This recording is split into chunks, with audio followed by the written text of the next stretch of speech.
कर्णेभिः शृणुयाम देवाः भद्रं पश्येमाक्षभिर्यजत्राः स्थिरैरङ्गैस्तुष्टुवांसस्तनूभिः व्यशेम देवहितं यदायुः ॐ स्वस्ति न इन्द्रो वृद्धश्रवाः स्वस्ति नः पूषा विश्ववेदाः स्वस्ति नस्तार्क्ष्यो अरिष्टनेमिः स्वस्ति नो बृहस्पतिर्दधातु ॐ शान्तिः शान्तिः शान्तिः।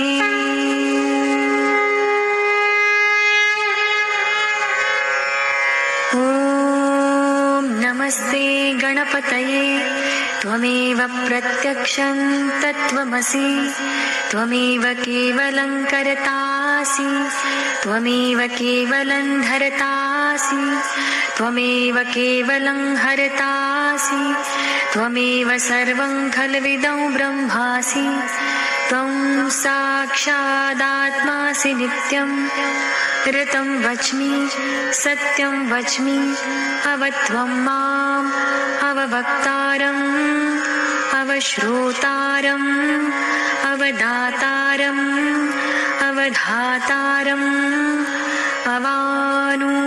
अवानुचानमवशिष्यम् अवपश्चात्तात् अवपुरस्तात् अवोत्तरात्तात्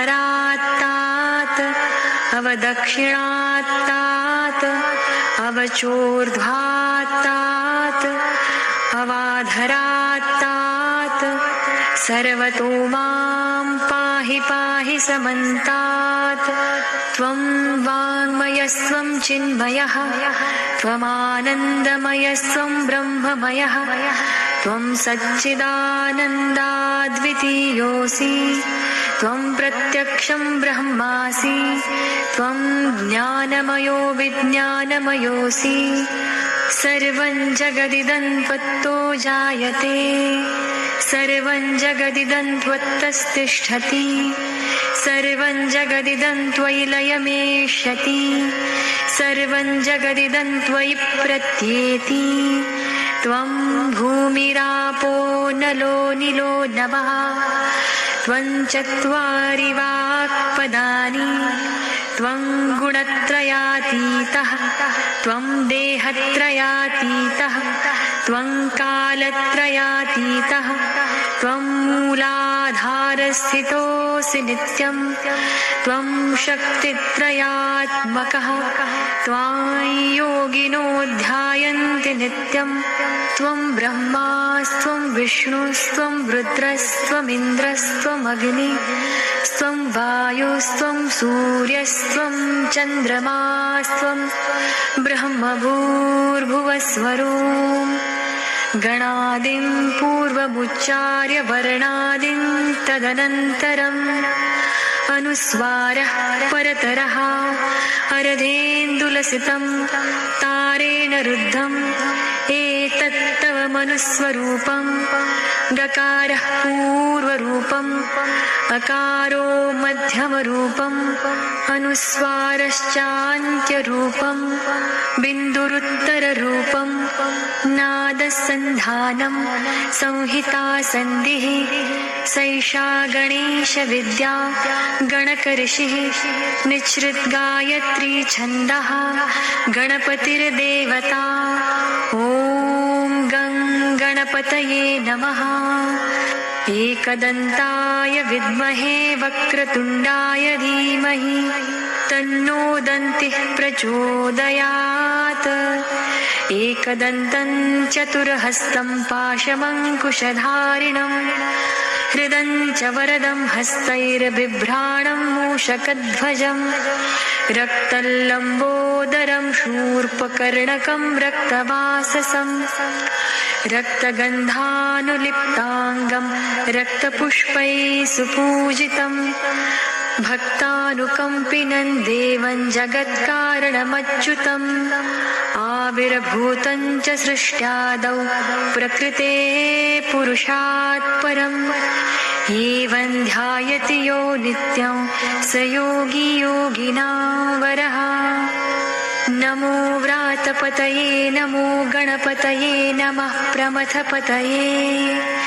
नमस्ते स्तुलम्बोदरायैकदन्ताय विघ्ननाशिने शिवसुताय श्रीवरदमूर्तये नमो नमः।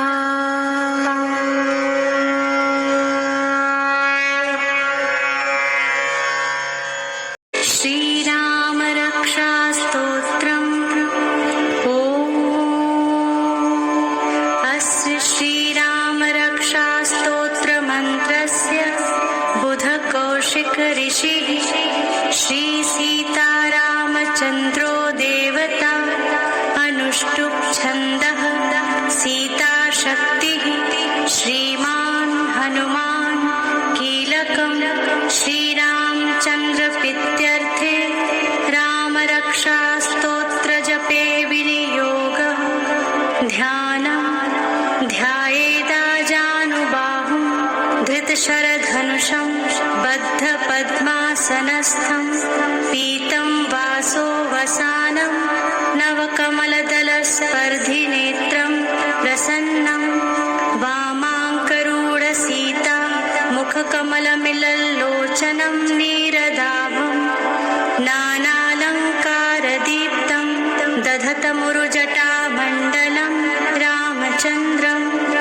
चरितं रघुनाथस्य शतकोटिप्रविस्तरम् एकैकमक्षरं पुंसां महापातकनाशनं ध्यात्वा नीलोत्पलश्यामं रामं राजीवलोचनं जानकीलक्ष्मणोपेतं जटामुकुटमण्डितं सासितूणधनुर्बाण पाणिं नक्तं चरान्तकं स्वलीलया जगत्त्रातुम् आविर्भूतमजं विभुं।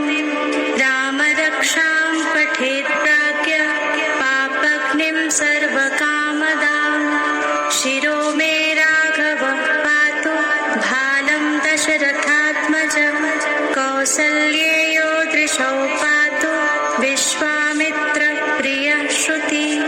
घ्राणं पातु मखत्प्राता मुखं सौमित्रिवत्सलः जिह्वां विद्यानिधिः पातु कण्ठं भरतवन्दितः। स्कन्धौ दिव्यायुधः पातु भुजौ भग्नेशकार्मुकः करौ सीतापतिः पातु हृदयं जामदग्न्यजित्। मध्यं पातु खरध्वंसी नाभिं जाम्बवदाश्रयः सुग्रीवेशः कटी पातु सक्थिनी हनुमत्प्रभु। पुरुरघुत्तमः पातु रक्षः कुलविनाशकृत्। जानुनी सेतुकृत् पातु जङ्घे दशमुखान्तकः। पादौ विभीषणः श्रीदः पातु रामोऽखिलं वपुः। एतां रामबलोपेतां रक्षां यः सुकृती पठेत् सचिरायु सुखी पुत्री विजयी विनयी भवेत्। पातालभूतलव्योमचारिणश्छद्मचारिणः न द्रष्टुमपि शक्तास्ते रक्षितं रामनामभिः। रामेति रामभद्रेति रामचन्द्रेति वा स्मरन् नरो न लिप्यते पापैर्भुक्तिं मुक्तिं च विन्दति। जगच्चैत्रैकमन्त्रेण रामनाम्नाभिरक्षितं यः कण्ठे धारयेतस्य करस्थाः सर्वसिद्धयः। वज्रपञ्जरनामेदं यो रामकवचं स्मरेत् अव्याहताज्ञः सर्वत्र लभते जयमङ्गलम्। आदिष्टवान् यथा स्वप्ने राम रक्षामि मां हरः तथा लिखितवान् प्रातः प्रबुद्धो बुधकौशिकः। आरामः कल्पवृक्षाणां विरामः सकलापदाम् अभिरामस्त्रिलोकानां रामः श्री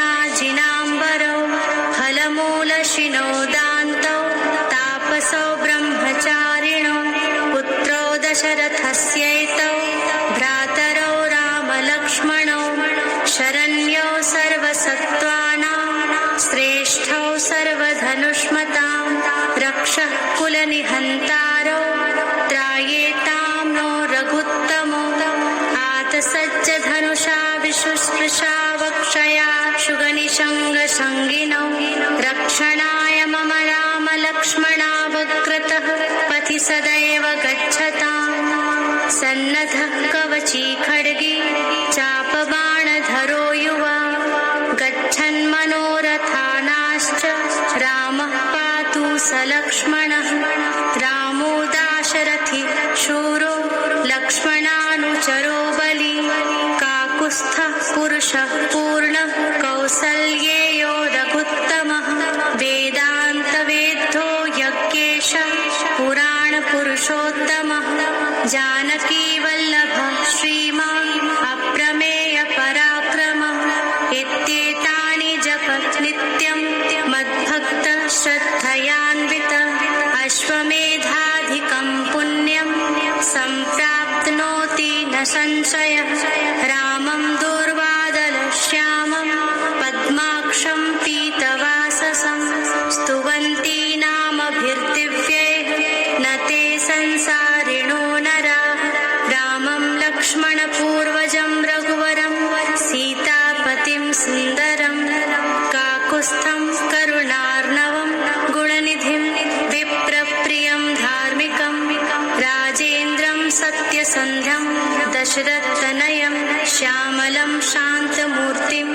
वन्दे लोकाभिरामं रघुकुलतिलकं राघवं रावणारिं रामाय रामभद्राय रामचन्द्राय वेधसे रघुनाथाय नाथाय सीताय पतये नमः श्रीराम राम रघुनन्दन राम राम श्रीराम राम भरताग्रज राम राम श्रीराम राम रणकर्कश राम राम श्रीराम राम शरणं भव राम राम श्रीरामचन्द्र चरणौ मनसा स्मरामि श्रीरामचन्द्र चरणौ वचसा गृह्णामि श्रीरामचन्द्र चरणौ शिरसा नमामि श्रीरामचन्द्र चरणौ शरणं प्रपद्ये माता रामो मत्पिता रामचन्द्रः स्वामी रामो मत्सखा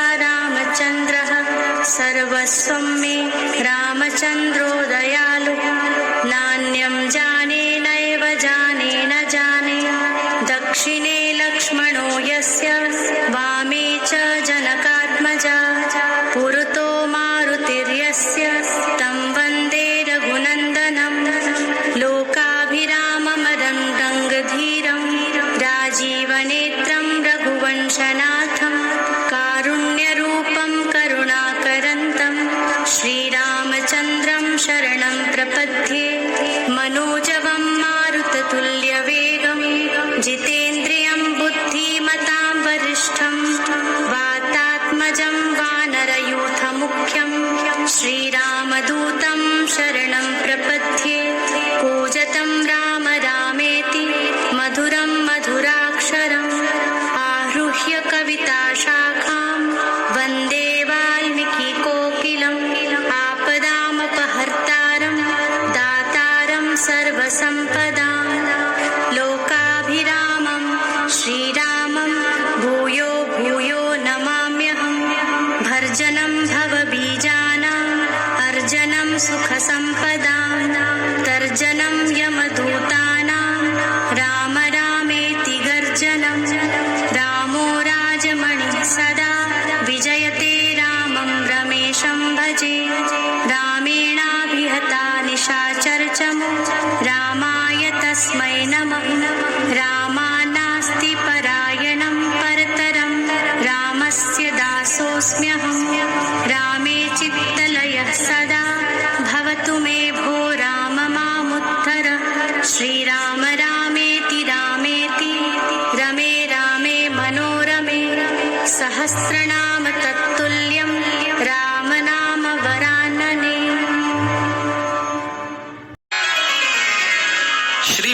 स्तोत्र. श्री गणेशाय नमः. भीमरूपी महारुद्रा वज्र हनुमान मारुती. वनारी अंजनी सूता रामदूता प्रभंजना. महाबळी प्राणदाता सकळा उठवी बळे. सौख्यकारी दुःखहारी दूत वैष्णव गायका. दीननाथा हरी रूपा सुंदरा जगदांतरा. पाताल देवता हंता भव्य सिंदूर लेपना. लोकनाथा जगन्नाथा प्राणनाथा पुरातना. पुण्यवंता पुण्यशीला पावना परितोषका. ध्वजांगे उचली बाहो आवेशे लोटला पुढे. काळाग्नी काळरुद्राग्नी देखता कापते भये.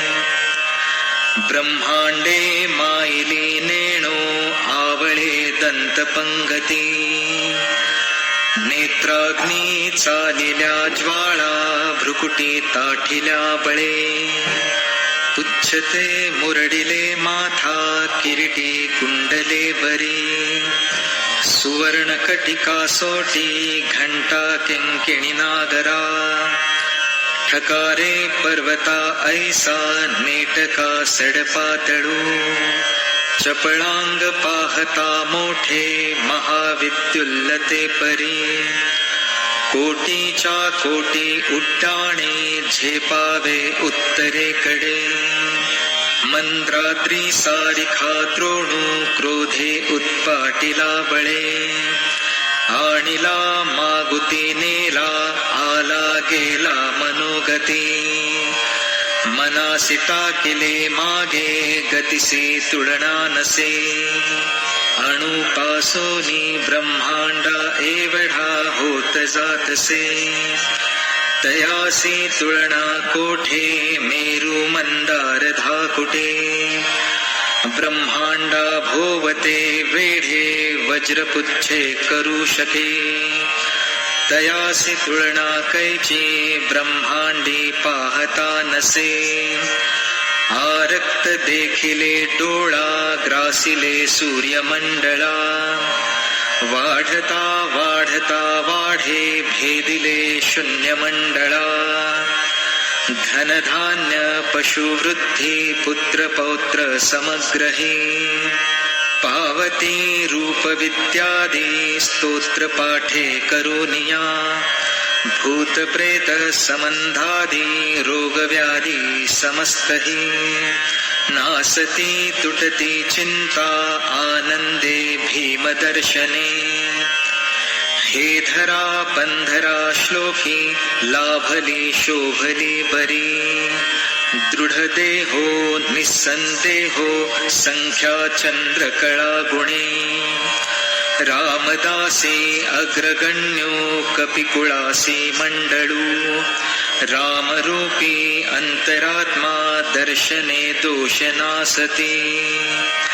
इति श्री रामदास कृत संकटनिरसनं मारुति स्तोत्रं संपूर्णम्.